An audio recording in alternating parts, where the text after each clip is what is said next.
Think you know the whole story? Turns out you were probably taught the half-truth. Welcome to Half-Truths.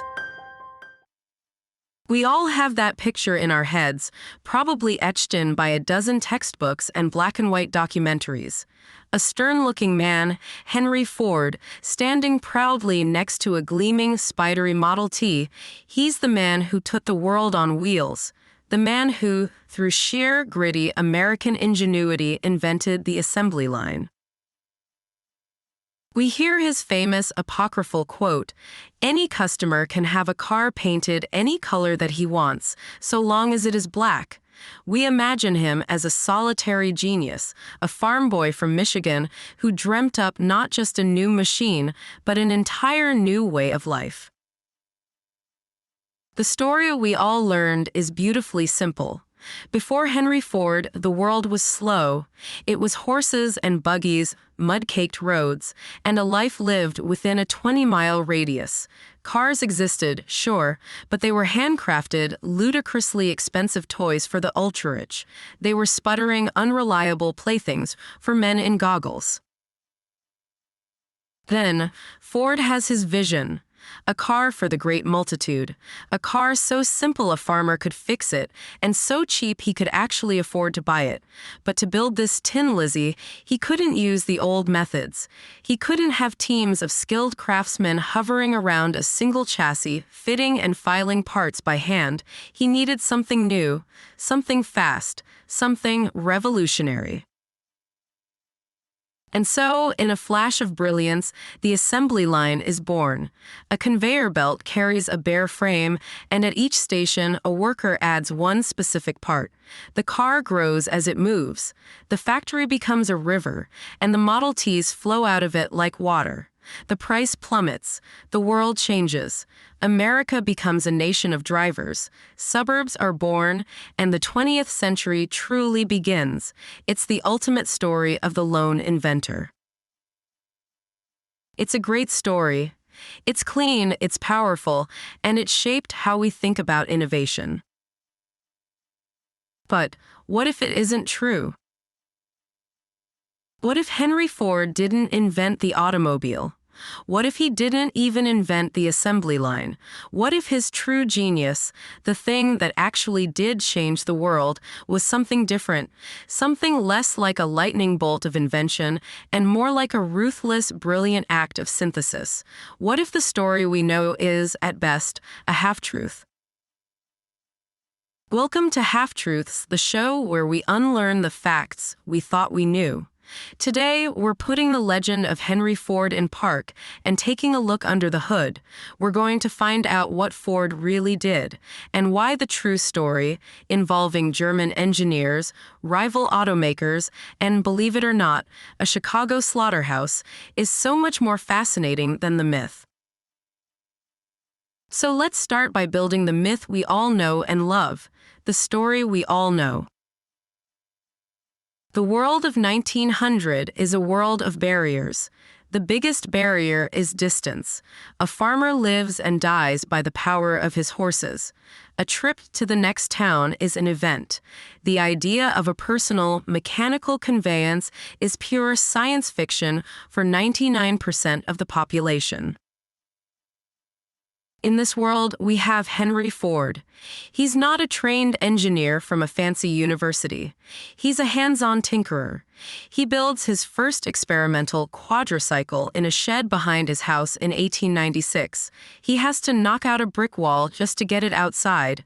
This is the seed of the legend, the practical, self-taught man who sees a problem and builds a solution.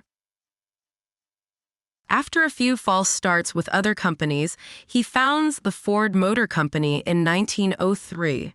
His goal is singular: democratize the automobile. He sees it not as a luxury, but as a utility.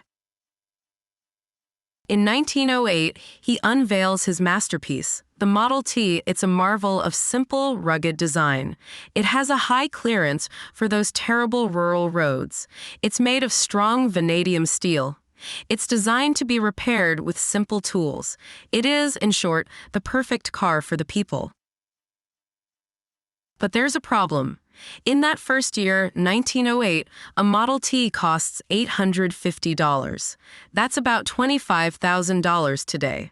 It's cheaper than other cars, yes, but it's still more than the average American worker makes in a year. Ford is selling thousands, but he wants to sell millions. The bottleneck is manufacturing. The standard method is the craft method. A car is built in one spot on the factory floor.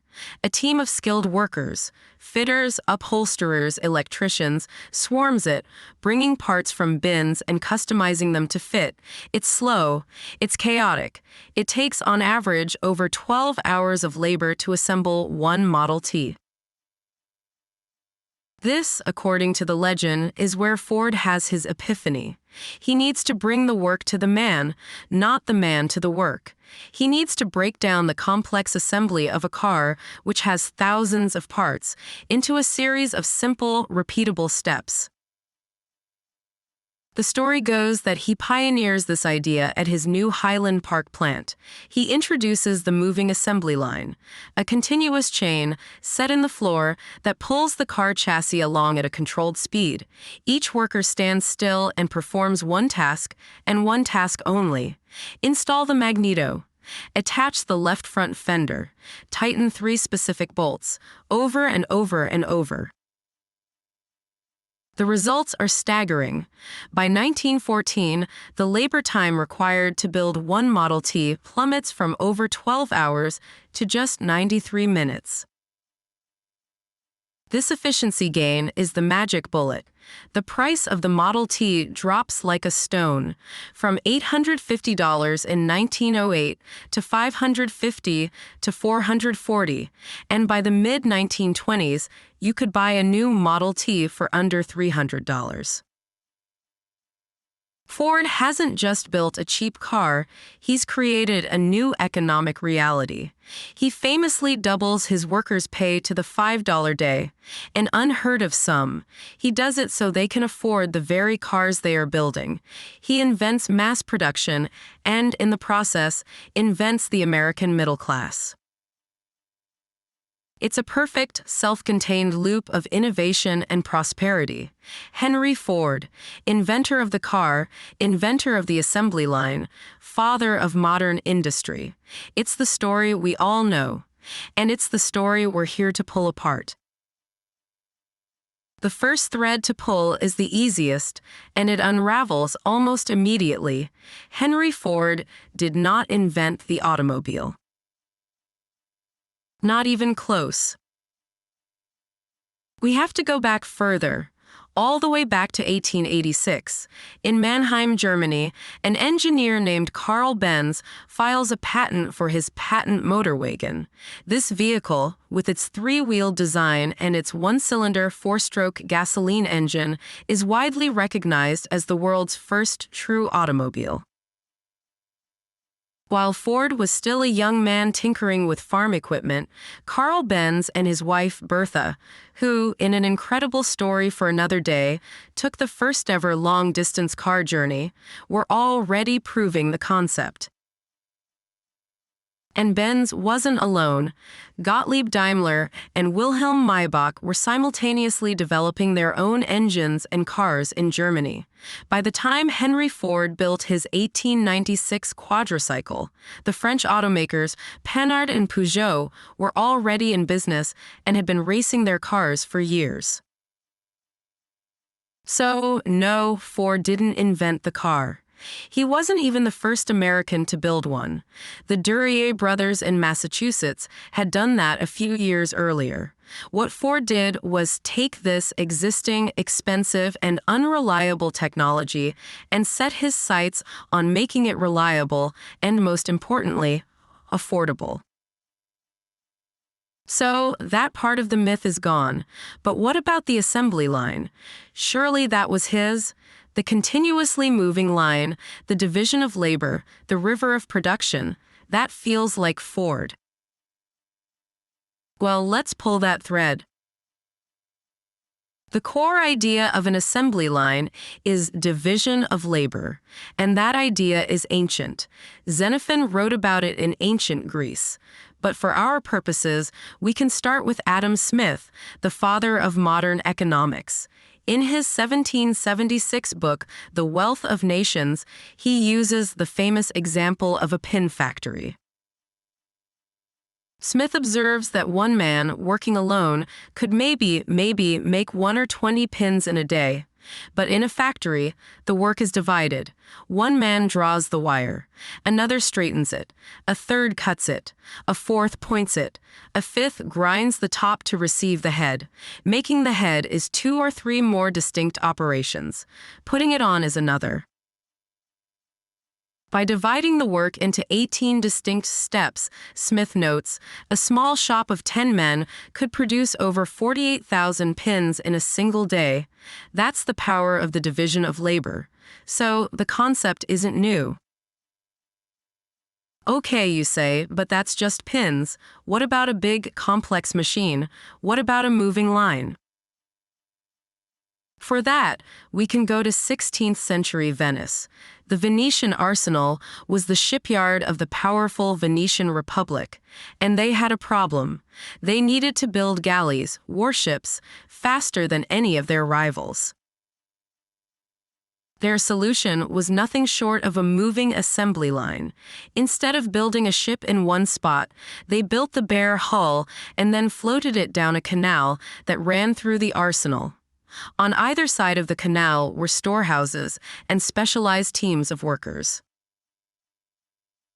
As the hull floated past the first station, a team of carpenters would swarm it, building the superstructure. It would move to the next station, where another team installed the masts. Then came the rigging, then the oars, and finally the cannons and ammunition. In a single day, the Venetian arsenal could take a bare hull and turn it into a fully armed, battle-ready warship.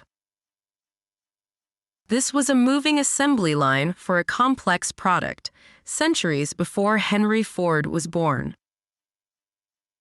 Let's jump forward to America. The late 1790s. The new United States government needs muskets. Lots of them. The traditional way to make a gun was for a single, highly skilled gunsmith to handcraft every single part. Each trigger, each lock, each barrel was a unique piece, filed and fitted to one specific gun. If the lock broke in battle, you couldn't just swap in a new one. The gun was useless. An inventor named Eli Whitney, yes, the cotton gin guy, won a government contract by promising something radical: 10,000 muskets built with interchangeable parts.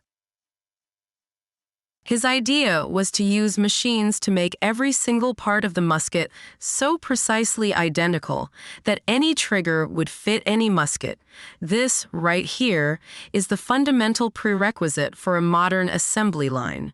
You cannot have one person installing one part over and over if that person has to stop and file the part down to make it fit. The parts must be identical. Ford's line would have been impossible without Whitney's concept. So, Ford didn't invent the car. He didn't invent the division of labor. He didn't invent the moving production line, and he didn't invent interchangeable parts. But wait, you cry, what about in the auto industry? Surely he was the first one there? I'm afraid I have bad news again. His chief rival beat him to it. The man's name was Ransom E. Olds. You know him from the brand Oldsmobile. In 1901, 7 years before the Model T was introduced, Olds was already the best-selling automaker in America with his curved dash Oldsmobile.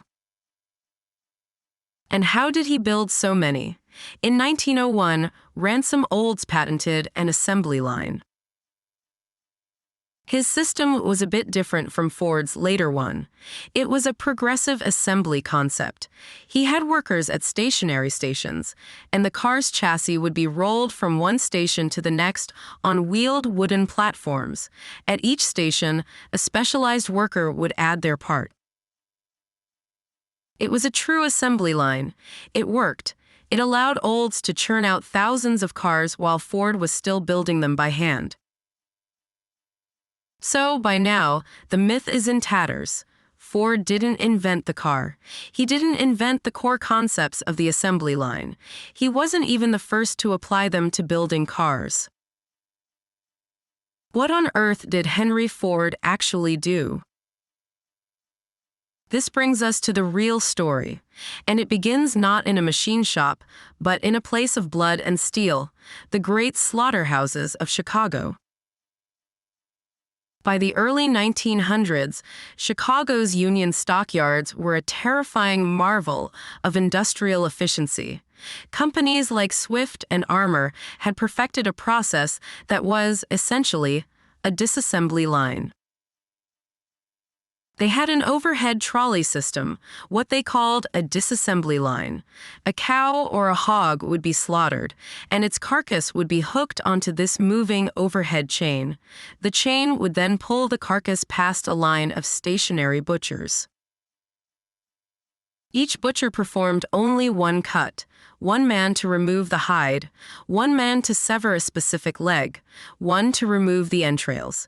Over and over, all day long, the animal, which arrived whole at one end, was reduced to its component cuts of meat by the other.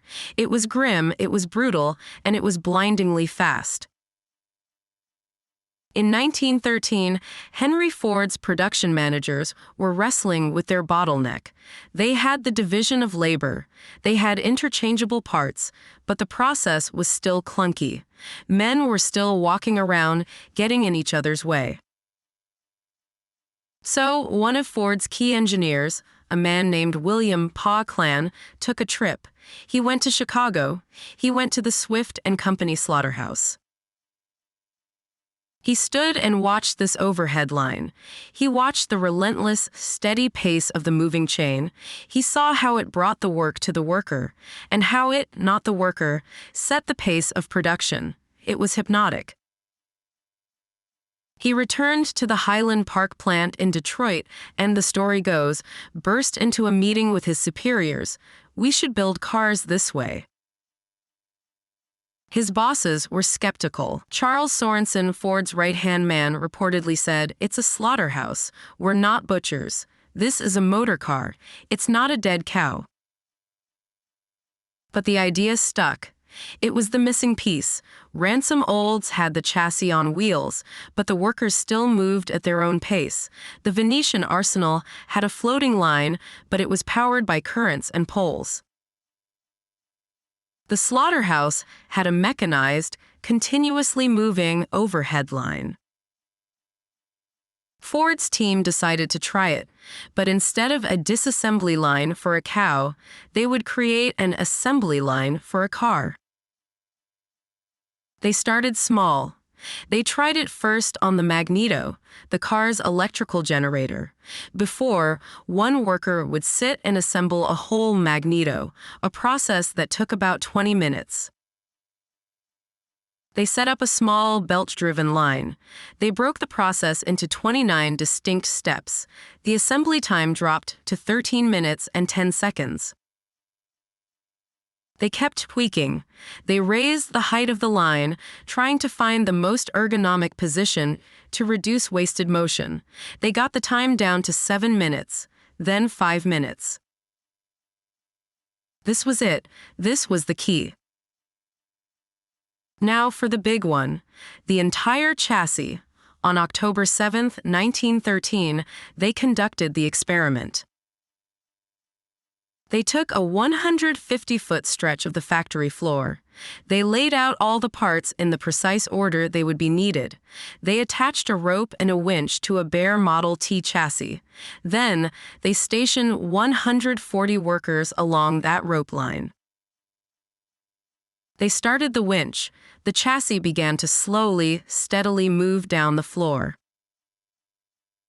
And the workers began to move, each man picking up his assigned part, a fender, a bolt, a wheel, and attaching it as the chassis slid past. At the end of that day, they timed the process.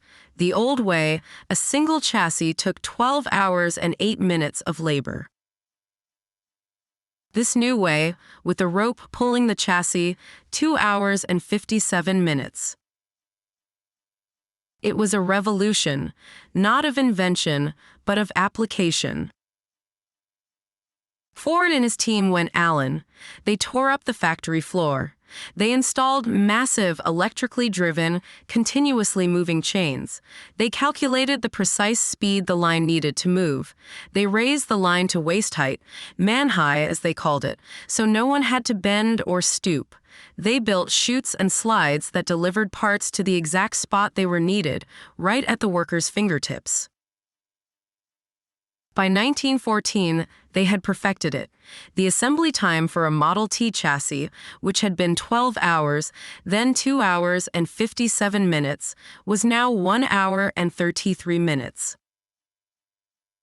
This was Ford's genius. It wasn't inventing the car. It wasn't inventing the assembly line. It was the ruthless, obsessive, and brilliant perfection of the moving assembly line, applied to a product as complex as an automobile. He took the interchangeable parts of Eli Whitney, the division of labor from Adam Smith, the progressive assembly of Ransom Olds, and the moving chain of the Chicago slaughterhouses, and he synthesized them into a relentless, world-changing system. The results speak for themselves. In 1909, Ford built about 10,000 Model Ts. By 1923, at the peak of the line's efficiency, the company was producing over 2 million cars a year.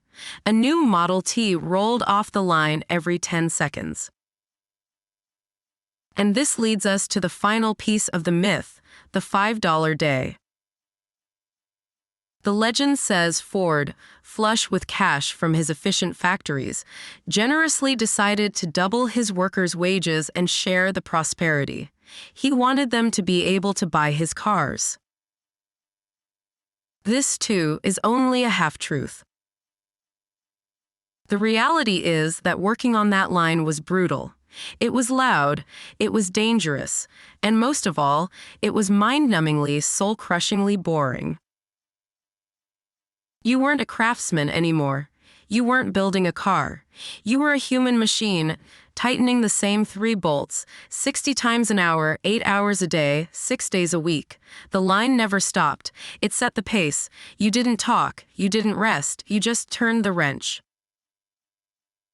The result? People hated it.